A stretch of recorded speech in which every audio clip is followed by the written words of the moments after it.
আসসালামু আলাইকুম ওয়া রাহমাতুল্লাহি ওয়া বারাকাতুহু। যার সাথে যার মহাব্বত তার সাথে তার কিয়ামত। দর্শক শ্রোতা, দুনিয়ায় চলতে হলে কারো না কারো সঙ্গে চলাফেরা করতে হয়। একা একা চলাফেরা করা যায় না। তো আমরা এই দুনিয়ায় চলতে গেলে কার সাথে চলাফেরা করব সেই সম্পর্কে ইসলাম কি বলে? আল্লাহ রাসূল সাল্লাল্লাহু আলাইহি ওয়াসাল্লাম বলেন, আল মারউ মা মান আহাব্বা। যার সাথে যার মহাব্বত তার সাথে তার কিয়ামত। যার সঙ্গে আমরা চলাচল করব, হাসরের ময়দানে আমরা তাদের সঙ্গেই উঠবো, তাদের সঙ্গেই দাঁড়াবো। তো একটা প্রবাদ বাক্য আছে, সৎ সঙ্গে স্বর্গবাস, অসৎ সঙ্গে সর্বনাশ।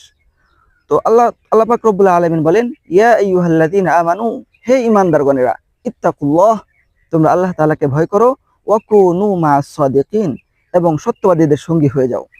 তো আল্লাহ তাআলা বলেন, তোমরা সত্যবাদীদের সঙ্গী হয়ে যাও, তোমরা সত্যবাদীদের সঙ্গে চলো। তো আমরা দুনিয়া চলতে গেলে আমরা দেখা যায় যে সকলের সাথে চলাফেরা করি। আমরা চলতে গেলে চিন্তা করি না যে আমরা কার সঙ্গে চলাচল করতেছি। তো যার কথা আমার জ্ঞান বৃদ্ধি পাবে আমরা তাদের সঙ্গে চলাচল করব। যার উপস্থিতিতে আমাদেরকে পরকালের কথা স্মরণ করিয়ে দিবে আমরা তাদের সঙ্গে চলাচল করব। দর্শক শ্রোতা, আমরা কিন্তু খেয়াল করি না যে আমার ছেলে, আমার মেয়ে কার সঙ্গে চলাচল করতেছে। আমার ছেলে দেখা যাচ্ছে যে একজন মিথ্যাবাদীর সঙ্গে চলাচল করতেছে, একজন বখাটে ছেলের সঙ্গে চলাচল করতেছে।